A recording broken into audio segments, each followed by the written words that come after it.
Today, we are going to be giving this broken laptop a new life as a sleek living room gaming PC. We are going to strip this thing down to its motherboard, overhaul its cooling system, and then do some overclocking to hopefully get peak performance. Then we're going to go full on plastic surgery and give this thing a brand spanking new custom 3D printed case.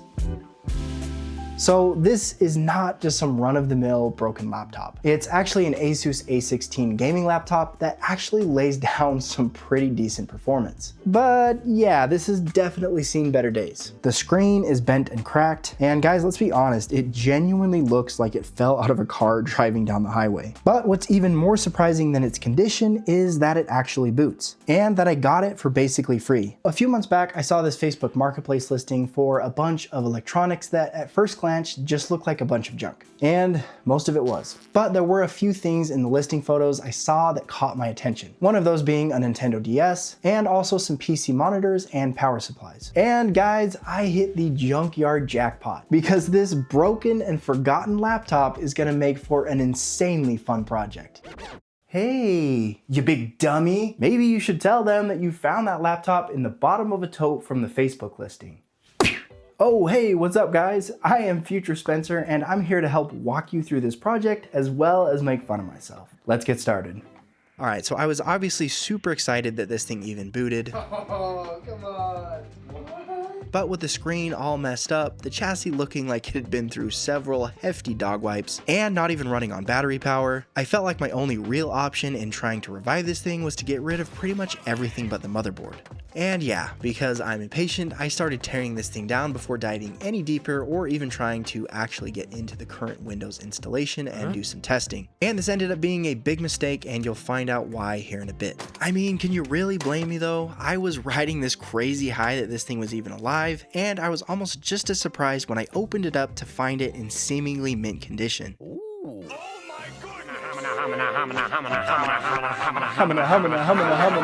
Hey guys, he has RAM. Get him.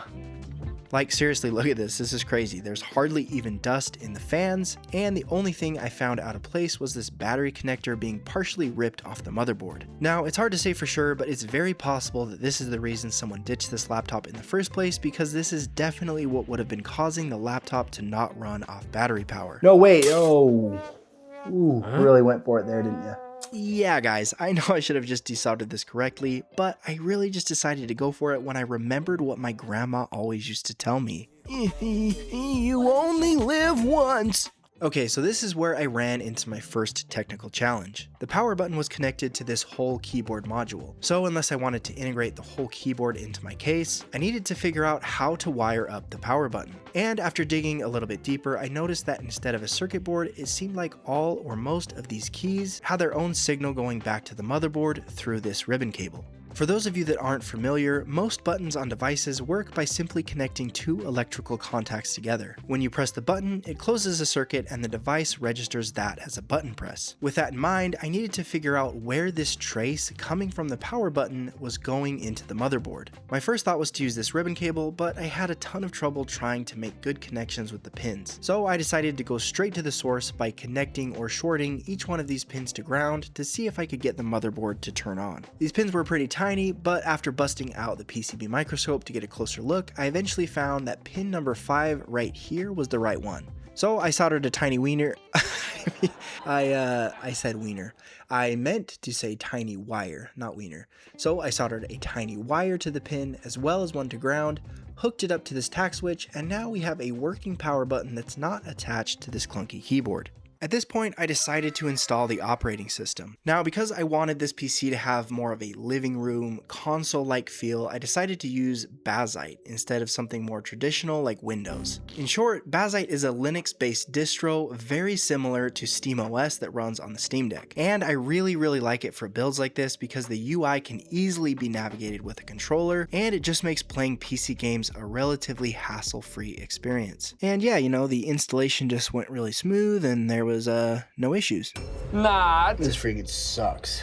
Okay, so without getting too technical, basically what was happening is when I tried to install Bazzite, I could only get the live ISO to give an output signal through the HDMI port on the motherboard. A live ISO is basically a temporary environment to install an operating system. But once I actually installed the operating system from that live ISO, I wasn't getting a signal from the HDMI port anymore. So I proceeded to do a ton of troubleshooting and tried literally every viable OS. But ultimately what was happening is the live ISOs and operating systems that I tried were trying to output a display signal to the laptop's internal screen, which was not there anymore, instead of outputting a signal to the HDMI port on the motherboard. And after like a full week of trying to solve this issue via software/hardware tricks and scouring the internet for anything relevant to my situation, I was starting to lose it. And was very close to scrapping this project. I'm so glad I didn't though, because I did finally have a breakthrough. Okay, I don't want to jinx it, but I think this could be a breakthrough. So we have Fedora, the live ISO, booted on this, and I have not been able to get like anything else to boot. So this is really exciting. Now hopefully we can get it to actually install and then boot. And it did actually end up booting after the full install. I was just so excited that I forgot to film it. And I may or may not have cried tears of joy like a little girl. In hindsight, Fedora should have been the second thing I tried, because Bazzite is actually based on Fedora. And without going into too much detail, it was the most likely to work. But you know, hindsight is 20/20, and I'm just extremely happy that I finally got an operating system booting on this thing. And since Fedora is the base Bazzite was built on, it wasn't too hard to get this thing set up to be pretty convenient for gaming. So I just decided to use this for now and try Bazzite again in the future, in hopes that a future kernel update will fix this very specific issue I was having. Fundamentally, laptop cooling systems are usually pretty compromised due to the obvious space constraints. Initially, I wanted the final build to be as slim as possible, but as the project went on, I decided that I was more concerned with keeping it cool and performant than being a thicky boy. And because I did want to try overclocking, I decided that this was the way. To do this, I ran some stress tests in the built-in benchmark function of Cyberpunk 2077. And I did this on ultra settings with no FSR or framegen. For a baseline, I tested the stock cooling solution as it was, and the first thing I noticed was the crazy performance I was already getting without any modifications. And yeah, I understand this isn't like top of the line performance, but this was honestly way more than I was expecting from this junked laptop. I was getting a max CPU temp of 87 degrees Celsius and 64 on the GPU, and an average of 62 FPS in Cyberpunk, which at least on the CPU is definitely hotter than I want this thing to be running. So next I removed the heat pipe apparatus and repasted everything using PTM 7950. PTM 7950 is a really cool phase changing material, and it's about as good as it gets without using something risky and icky like liquid metal. That's true, people say it's icky. After applying it and running it through about 6 heat cycles to break it in, I was getting a max CPU temp of 82 degrees Celsius, 64 on the GPU, and about the same average FPS. So the PTM 7950 did definitely help, at least on the CPU. But these numbers were still a little high for my liking, and these fans are pretty loud. So I decided to take a look in my ridiculously large and unorganized fan stash. I tested a few that were promising, and I did find one that could have worked. No, wait, hold on. Oh. But yeah, I accidentally cooked it with too much voltage. Luckily, this failed as well as many others, and after lots of experimentation, I landed on this GPU cooler. It has 2 relatively quiet fans and a pretty thicky boy heatsink, which should be able to soak up a good amount of heat. But because when fit in place, this heatsink was touching the RAM, I needed to make a spacer. So I marked and very dangerously, but casually, cut this copper plate using this sketchy mini miter saw from AliExpress. Don't try this at home, kids. No, seriously, don't try this. This was obviously a terrible decision. But luckily, the only casualty was this weak sauce file that I broke while cleaning up those very rough edges. And after some polish, it turned out pretty nice. That really all depends on your interpretation of nice, though. Oh, hey buddy, nice camera work. Maybe next time you could try a little harder, idiot. And then for some reason I decided that it would be a good idea to apply an unholy amount of thermal compound. Wow, that is a lot. Ooh. Hey, aren't you forgetting something? Idiot! Yeah, I still needed to take that heatsink off to get to the screws on the motherboard to finish designing the case. Luckily, I realized my mistake about 10 minutes later and hurried and wiped most of it off. But it was a big mess and it was a pain to clean up. Just like your mother. This guy!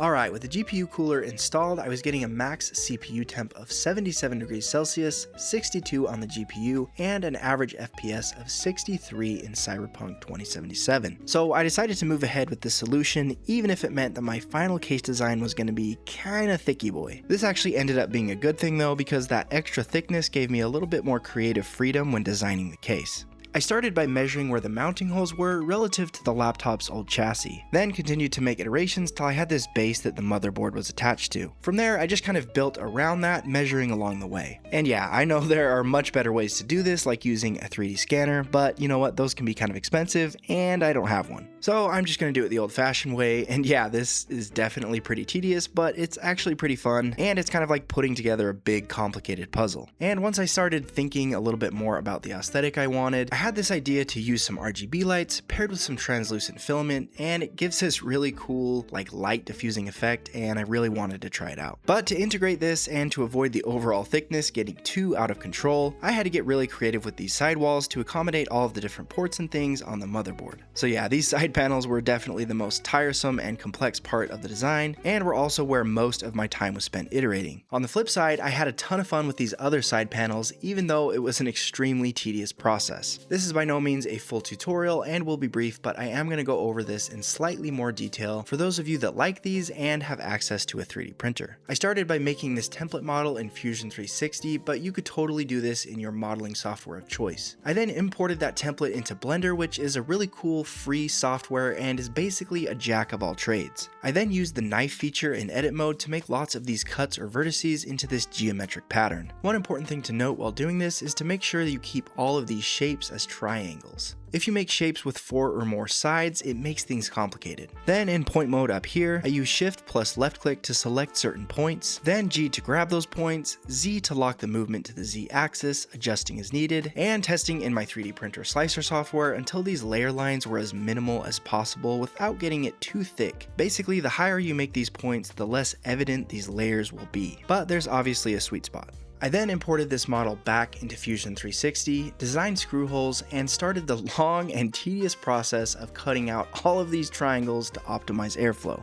Now to get the effect I was going for, and also to clean up the mess on the backside of these panels, I extruded and joined everything but the holes for the screws into the model 0.08mm. Because I'm printing at a layer height of 0.2 millimeters, 0.8 millimeters is 4 layers total, which is what I found to be optimal for this use case. Then I brought the model into OrcaSlicer, and now this is all going to start to make a little bit more sense. Basically, this is the effect I'm going for, where these first 4 layers right here are a triangle infill pattern only, which will give the front of the case plenty of airflow for the fans. And it also just looks really cool, especially since these layers will be printed in the same translucent filament as the side wall panels. I go over these settings extensively in my last video where I turned a crypto mining board into a gaming PC. So go check that video out if you guys are interested in learning how to use these settings for your own projects. Now, because the backside of the case doesn't need ventilation for the fans, I decided to do something different, and it turned out really cool. We'll talk more about that in the final showcase, but for now, let's move on to 3D printing. I had originally planned on using PETG for the final build, mostly because PETG is naturally translucent and clear, but after struggling to get it to print well on certain features of the case, I looked back towards the tried and true thermoplastic. Your mom. This guy! Okay, but I'll actually be using PLA, which is a lot more rigid than PETG, which is going to make the case way more robust overall. The only real worry with using PLA is the heat, as it has a relatively low glass transition temperature of 55 to 65 Celsius. But because none of the motherboard's hotspots actually come in contact with the case, I'm not really that worried about it. Now, I needed to figure out how to power these GPU cooler fans from the motherboard. I had a few ideas at this point, and the first one is that I could power these fans from the main power. The problem with this is that the power supply is outputting 20 volts, but these fans need 12. So I would need to get a step-down voltage converter, and the fans would always be on, even if the device wasn't. So yeah, actually, this was a terrible idea. The next idea I had was that there was probably a 12 volt access point somewhere on the motherboard, but I would need to do quite a bit of digging to find out where it was. And the third idea I had, which was the most obvious in hindsight, was to hijack the power from these stock fans, which are also 12 volts. The only problem with that is that the stock fans are PWM fans and these fans on the GPU cooler are not. Basically, how PWM fans work is when the computer gets hot, the motherboard sends these fan signals to run faster or slower depending on the temperature of the computer chips, and those signals are usually sent through these two wires. So I decided to see what would happen if I simply spliced into the power and ground lines, which are red and black. My hope was that when the stock fans get a signal to turn on, the heatsink fans will come on with them. But it didn't quite work the way that I'd hoped because these fans are always on when the device is on. At first I didn't like that thought and was considering creating a workaround with a small circuit, but I ultimately decided that it could actually be a good thing because the heatsink fans are much quieter and them being on all the time prevents the louder stock fans from kicking on as often. So I decided to call that a win, clean up this wiring a bit, and then start putting this thing all together. Dude, take it easy on the hot glue. Guys, to be honest, just at this point I just lost all patience and had just decided to drown any problems that came my way in hot glue. So we're just gonna skip through most of this, but there were a few things that were worth noting. And the first thing is that my power button mechanism turned out great. The hinge is actually built into the sidewall panel with this thin piece here, and I actually repurposed this small LED indicator board from the laptop. It sits right behind this button piece, and the whole mechanism works by pressing down on this tack switch that we wired up earlier. Hooking up the RGB light strip went as expected, and I was now on the home stretch. Just a bit more hot glue though. But guys, seriously, is it really even a DIY project if you don't end up using a ton of hot glue? I don't know, but everything was working, and guys, I think we did it.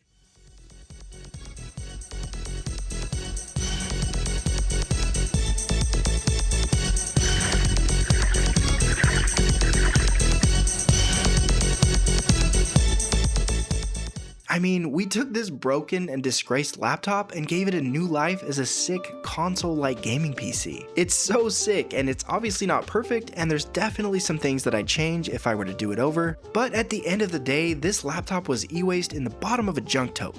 But now, it's freaking dope. My name is Spencer, this is Pixels and Polymer, and thank you guys so much for watching. Peace out.